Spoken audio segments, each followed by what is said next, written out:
আসসালামু আলাইকুম সবাইকে। কেমন আছেন সবাই? আশা রাখছি আল্লাহর অশেষ রহমতে সবাই অনেক বেশি ভালো আছেন, সুস্থ আছেন। এই প্রত্যাশায় শুভকামনায় আপনাদের সবাইকে আকন্দ হোমস ডায়েরির আরও একটি নতুন ভিডিও দেখার জন্য ওয়েলকাম জানাচ্ছি। ভিডিও শুরুতেই অনেক বেশি সরি, হয়তোবা এক্সট্রা নয়েজ আসছে। আসলে আজকের ভিডিওর পুরোটা জুড়ে হয়তোবা এরকমটা হবে। আশা রাখছি সবাই ক্ষমা সুন্দর দৃষ্টিতে দেখবেন। আমার আজকের ভিডিওটি শুরু করেছি ইফতার মেনু প্রিপারেশন দিয়ে। নিজেরা ভাজা পোড়াটা অ্যাভয়েড করলেও যেহেতু বাচ্চারা আছে আর নিজেরা একদম যে খাই না তা না, যেটা চেষ্টা করি যে যদি করাও হয় যেন একদম মানে কম তেলে ভাজা হয় ওই টাইপের মানে আইটেমগুলো যেন করি। তো সেই অনুসারে আজকে হচ্ছে অল্প একটু প্রিপারেশান নিয়ে রাখবো। আসলে এই ধরনের মানে প্রস্তুতিগুলো যদি আগে থেকে একটু একটু করে নিয়ে রাখা হয় সেক্ষেত্রে অনেকটা সহজ হয়, নিজের কষ্টটাও কমে। তো আমি যে ধরনের আইটেমগুলো করব তার জন্য ব্রেড ক্রাম্বটা লাগবেই। তো এই জন্য সবার আগে হচ্ছে আমি ব্রেড ক্রাম্বটাই রেডি করে নিয়েছি। এটা আমরা মানে সবাই পারি কম বেশি। তারপরেও অনেক আপু ভাইয়েরা আমার চ্যানেলে নতুন, আমি দেখেছি অনেক আপুরা হচ্ছে নতুন সংসার করছেন, এমন আপুরাও আছেন। তো যদি কারো কাজে আসে ভাবলাম যে পুরোটাই শেয়ার করি। এর আগেও আমার চ্যানেলে শেয়ার করেছি যে আমি ব্রেড ক্রাম্ব কীভাবে করে থাকি। আসলে ব্রেড ক্রাম্বটা হচ্ছে এমন একটা উপকরণ যেটা থাকলে যে কোনো অল্প মানে উপকরণ দিয়েও খুবই মানে মুখরোচক মানে যে কোনো আইটেম আর কি করে নেওয়া যায়। তো যাই হোক, আমি ব্রেডগুলোকে ব্লেন্ডারে ব্লেন্ড করে নিয়েছি। এখন জাস্ট হচ্ছে আমি ভেজে নিব। তো চাইলে চুলার আগুনটা এই পর্যায়ে রেখেও অনেকটা সময় নিয়ে ভাজা যায়। তো আমি যেটা করি, প্রথমে চুলার আগুনটা হাইয়ে রেখে একদম মানে হাই হিটে রেখে দাঁড়িয়ে থেকেই মানে অনবরত নাড়তে থাকি। নাড়তে থাকলে দেখা যায় চুলার আগুন একদম লোতে রাখতে হয় না, জাস্ট খেয়াল রাখতে হয় যেন নিচে না লেগে যায়। পুরা লেগে গেলে আসলে এটা ভালো লাগবে না। তো নাড়তে নাড়তে একটা পর্যায়ে কিন্তু এই যে এরকম একদম ঝরঝরে একটা ভাব চলে আসবে। আর প্রথম পর্যায়ে চুলার আগুনটা বাড়িয়ে দিল, পরে কিন্তু মিডিয়ামে রেখেই হচ্ছে ভেজে নেই আর কি। তো যাই হোক, এখন আমি হচ্ছে নামিয়ে নিচ্ছি। আর মানে এটা খুব ভালো মতন ঠান্ডা হওয়ার পরে হচ্ছে আমি ঝাড়ে বড়ে রেখে দিব। প্রথম যখন মানে হয় না যে নাস্তার রেসিপি আমরা যখন প্রথম দিকে শিখি, বিশেষ করে ইউটিউব থেকে যখন মানে শেখা শুরু করেছি, যখনই দেখতাম ব্রেড ক্রাম্ব দিয়ে কোনো কিছু বানাতে হবে ওইটা কেন যেন স্কিপ করতাম। তো যখন থেকে আসলে বাসায় ব্রেড ক্রাম্ব বানানো হয় খুবই আসলে ইজি হয়ে যায় যে কোনো নাস্তা বানাতে। আমার কাছে তো এই একটা উপকরণ থাকলে মানে খুবই হেল্প হয়, বিশেষ করে বাচ্চাদের স্কুল টিফিনের জন্য নাস্তা রেডি করতে। তো এদিকে হচ্ছে আমি ভেজিটেবল রোল করব, যার জন্য বেশ কিছু সবজি আমি আমার হেল্পিং হ্যান্ডকে দিয়ে কুচি করিয়ে নিয়েছি।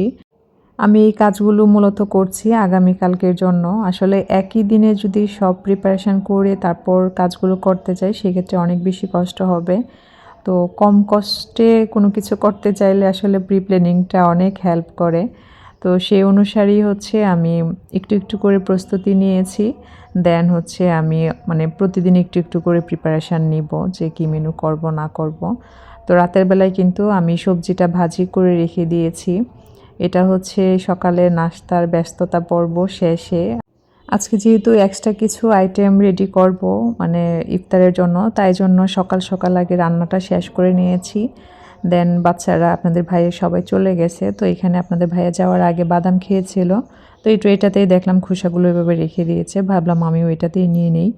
আর যেহেতু এই ধরনের নাস্তা আইটেম বানাতে গেলে অনেক কিছু ভরে, তো খেয়াল রাখবো যেন আজকে থালাবাটি একটু কম ভরে। তো এই জন্য আর এক্সট্রা কোনো কিছুতে না নিয়ে এটাতেই হচ্ছে আমি নিয়ে নিলাম।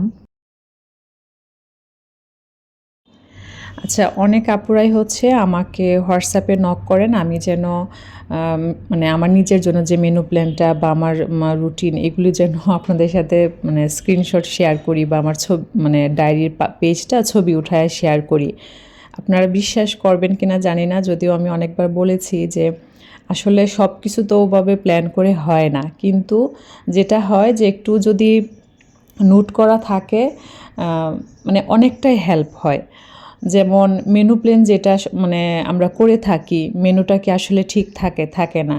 কখনো ছেলের কোনো আবদার থাকে, কখনো হাজব্যান্ডের কোনো আবদার থাকে, সেই অনুযায়ী কিন্তু মেনু সবসময় এক্সচেঞ্জ হয়, অ্যাড হয়, মাইনাস হয়, এরকমটা হতেই থাকে। এটা এক। আর আমি আমার জন্য যে লিখি, আপনাদেরকে যে বলি যে হচ্ছে আমার লেখা অনেক সময় আমি নিজেই বুঝতে পারি না, ভাবলাম যে আপনাদের সাথে শেয়ার করি। মানে যারা হচ্ছে বলেন যে আপু আপনি ডায়েরিতে যেটা লিখছেন সেটা হচ্ছে আমাকে ছবি পাঠিয়ে দেন, আমি আপনাদের দেখাই। যেমন গতকালকে আমি অন্য একটা কাজে বসছি, তো হুট করে আমার মাথায় মানে থাকে না যে কাজ করতে করতে আমরা মানে চিন্তা করি আচ্ছা এটা করাবো, তো আমি ওই চিন্তাটা সবসময় যেটা করি মাথায় রেখে না দিয়ে কোথাও লিখে ফেলি। আমি আসলে পারি না লেখা ছাড়া, এই জন্যেই হয়তো বা এটা। যেমন ধরেন এখানে কি লিখছি এই মুহূর্তে আসলে ওইভাবে মানে খুব বুঝে তারপরে হচ্ছে মানে হয়তো বা পড়তে হবে। যেমন আমার হেল্পিং হ্যান্ডকে দিয়ে কি কাজ করাবো, এখানে চট করে আমি লিখে নিছি। দেন আমি যে ইফতার মেনু রেডি করব, এখানে কোন তারিখে কোনটা করব এরকম ডেট লিখে চট করে এখানে লিখে নিছি। মানে এই লিখে নেওয়ার কারণে দেখা যাবে যে আমি রান্নার পাশাপাশি এক দুইটা প্রিপারেশন যদি দরকার হয় সেটা আমি করে ফেলতে পারবো। আবার বুধবারে আমি যে আমার মানে কি বাজার লাগবে বা ইমার্জেন্সি পারপাস যে বাজারটা করা হয় নাই সেটা হয়তো বা হুট করে লিখে নিলাম, এরকম করেই কিন্তু আমি লিখি। আমি লিখে কাজ করি তার মানে এই না কিন্তু একদম সব প্ল্যানিং করে গুছিয়ে লিখে তারপর করি। তো আশা রাখছি আপনারা কষ্ট পাবেন না যারা চান। তো যেটা আসলে শেয়ার করা সম্ভব, আমি সবসময় মনে করি যে আমার একটা কথাও যদি কারোর কাজে আসে, সেই মানে কথাটা যদি অনেক সিক্রেটও হয় সেটাও আমার শেয়ার করতে আপত্তি নেই। তো এই হচ্ছে কথা। আমি আবারও সরি চেয়ে নিচ্ছি, প্লিজ আপুরা কষ্ট পাবেন না। আমি হোয়াটসঅ্যাপে একজন আপু না, কেউ মানে পার্সোনালি নেবেন না যে আমি আপুকে নক করেছি তাই আপু রাগ করেছে, এমনটা না। বেশ কয়েকজন আপু আমাকে হচ্ছে মানে জাস্ট এমনভাবে বলে আর কি যে আপু আপনার কিছু বলা লাগবে না, আপনার ডায়েরিতে যেটা লিখেছেন আপনার জন্য সেটা আমাকে ছবি পাঠিয়ে দেন। তো এই হচ্ছে আমার লেখার অবস্থা, কখন কোথায় লিখি কিভাবে লিখি সব কিন্তু ওই রকম করে থাকে না, যে কারণে আমি চাইলেও আমার জন্য যেটা লিখেছি সেটা আমি দিয়ে দিতে পারি না। মানে তবে হ্যাঁ, যেটা শেয়ার করার মতো থাকে সেটা কিন্তু আমি অ্যাটলিস্ট কিছুটা হলেও যেন বোঝা যায় সেটাই শেয়ার করি। আবার এমনও না যে আপনাদের সাথে শেয়ার করব বলে অনেক বেশি অর্গানাইজড হয়েতে আমি কোনো লেখা একদম প্রিন্ট করে ওভাবে করে শেয়ার করি, তাও না। তো আশা রাখছি আপনারা বুঝবেন। তো যাই হোক, ইফতার মেনু অনুসারে আজকে যে খাবারগুলো তৈরি করব সেটারই প্রস্তুতি নিচ্ছি। প্রথমে আমি আলু সিদ্ধ বসিয়ে দিয়েছি, দেন আমি যে ভেজিটেবল রোলটা করব তার জন্য একটা চিকেন রেডি করছি। ওইটা তো এমনিও করা যায়, চিকেন দিলে একটু খেতে বেশি মজা হয়, তাই জন্য চিকেনটা দেওয়া। তো এখানে আমি মুরগির বুকের মাংস নিয়েছি, তার মধ্যে সব ধরনের মশলা আদা রসুন বাটা দিয়ে আমি ভালোভাবে মেখে নিয়েছি। আর ভিডিওতে দেখে অনেক বেশি হ্যাসেল বা ঝামেলার মনে হতে পারে, আমার কাছে এই মানে আমি যে আইটেমগুলি করি সবসময় ইজি মনে হয়, তাই জন্য কিন্তু প্রতি বছর ঘুরে ফিরে আমি এই মেনুগুলোই রাখি, কারণ আমার কাছে এই আইটেমগুলো করতে খুবই সহজ মনে হয়। মানে ব্রেড ক্রাম্বটা রেডি থাকলো, আর আজকে আমি যে ভাজিটা দিয়ে আসলে মানে যে আইটেমগুলো করব, মানে একটা প্রস্তুতি দিয়ে দেখা যায় 4 থেকে 6টার মতো আইটেম মানে ভিন্ন স্বাদের হবে। এমন না যে একটা প্রস্তুতি দিয়ে আমি খাবার বানাচ্ছি একই রকম লাগছে, একদম একেবারে ডিফারেন্ট হয়। তো সেটা আমি একটু মুখে বলে দিব যদি কারোর কাজে আসে। তো চিকেনটা ফ্রাই হতে হতে এদিকে ভাবলাম যে একেবারে জরুরি কিছু কাজ সেগুলো করে নিই। গতকালকে বাজার নিয়ে আসছে, ওগুলো এখনও গুছানো হয়নি। তো ডিম যেগুলো সেগুলো তো এখন লাগবে আমার নাস্তার আইটেমগুলো করাতে, তাই জন্য ভাবলাম ডিমগুলোকে ক্লিন করে নিই।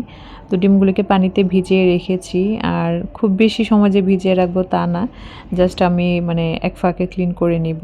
আসলে ডিমের যে খোসাটা এটা এত বেশি পাতলা থাকে, বেশি সময় ভিজিয়ে রাখলে ওইটাতে নাকি পানি ঢুকতে পারে, যার কারণে ডিম অনেক দ্রুত নষ্ট হয়ে যায়। তো যাই হোক, আমি যে ভেজিটেবল রোলটা করব তার জন্য যে রুটিটা বানাবো এটার জন্য এখন ব্যাটার তৈরি করে নিচ্ছি। আমি সত্যি বলতে এইভাবে মানে বানানোর পর থেকে আমি কখনো ওই যে শিট বানানো হয় বা ওই শিটের রোলটা আমার কাছে খুবই কঠিন মনে হয়, আর এটা একদম মানে পান্তা ভাতের মতো সহজ মনে হয়। কারণ এখানে আমি ময়দা, লবণ আর নর্মাল পানি দিয়ে এরকম চামচ দিয়ে নেড়ে, এটা হাত দিয়েও যে ব্যাটারটা ওইভাবে করে করা লাগে তা না। তো আমি যেভাবে ব্যাটারটা করি আসলে রোলগুলো খুবই সুন্দর হয়। একটা সময় ছিল যখন মানে রোলগুলো অনেক বেশি হার্ড হয়ে যেত, যার কারণে ভেজিটেবল ভিতরে ভরার পরে ফেটে যেত, টুথপিক অনেক কিছু দিয়ে সেটাকে আটকানো ট্রাই করতাম। তো আলহামদুলিল্লাহ এখন খুবই সুন্দর হয়। আর যে কোনো কাজ দেখবেন যখন খুব ইজি লাগে বা বানাতে মানে বানানোর পরে সুন্দর হয় জিনিসটা, তখন বানাতেও ভালো লাগে। তো যাই হোক, আমি ডিমগুলো ক্লিন করে সাথে সাথে রেখে দিলাম। আর এখানে নর্মাল ফ্রিজ থেকে আজকে হচ্ছে যত আচারের বক্স সেগুলো বের করে নিলাম। এখানে বেশ কিছু মিষ্টি জাতীয় আচার আছে, কিছু হচ্ছে আমার হেল্পিং হ্যান্ডকে দিব, মেজো আপা দিয়ে দিছিল। আসলে বের করব করে ওকেও দেওয়া হয় না, আমার বাচ্চাদেরকেও দেওয়া হয় না। ভাবলাম যে আস্তে আস্তে ফ্রিজটাকে আরও ফ্রি করে ফেলি। তো আবারও চলে আসলাম কিচেনে। আমি প্যানের মধ্যে অল্প একটু তেল জাস্ট মানে টিস্যু দিয়ে মুছে নিচ্ছি। আর টিস্যু দিয়ে মুছতে গিয়ে যেন হাতে না লাগে ওইভাবে আসলে মুছতে হবে। দেন আমি ব্যাটারটা যে করে রেখেছিলাম সেটা যতবার দিব ততবার কিন্তু নেড়ে তারপর হচ্ছে দিব। যেহেতু ময়দা দেখা যাবে যে একটু দলা পাকিয়ে যেতে পারে, তো একটু নেড়ে চেড়ে মানে তারপর হচ্ছে আমরা দিব। আর কিছু সময় পরেই কিন্তু সুন্দর মতো এভাবে নিচে থেকেই মানে উঠে আসবে, একটাও কিন্তু লাগবে না আর একটা রুটিও নষ্ট হবে না যদি মানে সুন্দর মতো ব্যাটারটা হয়।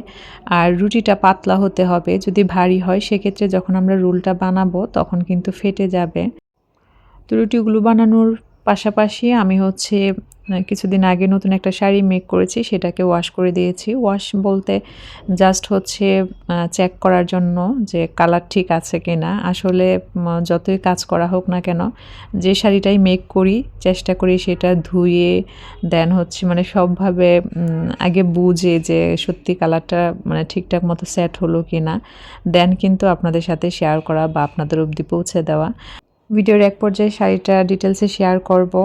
তো অনেকেই আমার চ্যানেলে নতুন, যারা জানেন না তাদের জন্য বলছি, আমি ডিজাইনার শাড়ি নিয়ে কাজ করি। ব্লক প্রিন্ট, হ্যান্ড পেইন্ট বা লেস ওয়ার্কের যে কোনো শাড়ি আমাদের কাছে পাবেন। পাশাপাশি আপনারা কাপল সেটও অর্ডার করতে পারবেন।